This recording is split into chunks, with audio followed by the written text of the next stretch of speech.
Hello, Shmai. I'm David, I'm Olivia. and we just want to talk to you about rents. So this week, um, September inflation was announced, called CPI, and it was set at 3.8%.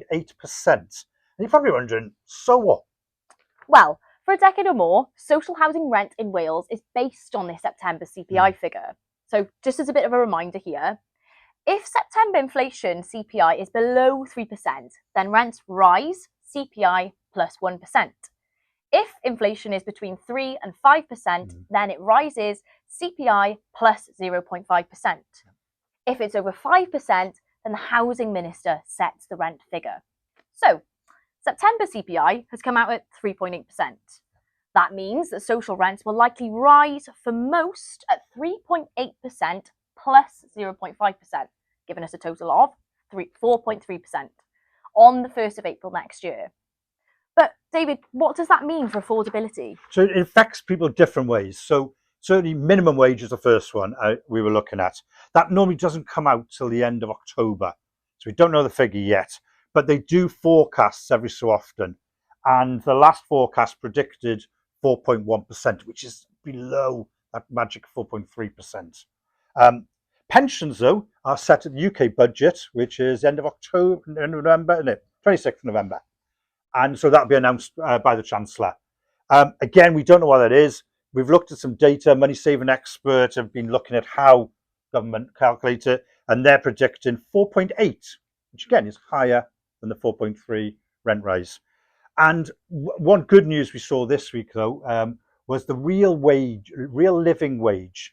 Number of employers in housing are signed up to this as a real living wage employer, and they've already come out and announced 7%, or just below that, which is good news in order to helping people cover that rent. Thanks, Stephen, for that. We've covered pension and minimum wage. So inflation is now 3.8% now. So the rents will rise by 4.3% in April next year. But the other thing we wanted to think about was, what's that mean for other tenants who aren't part of minimum wage or pensions, things like that? People just in jobs.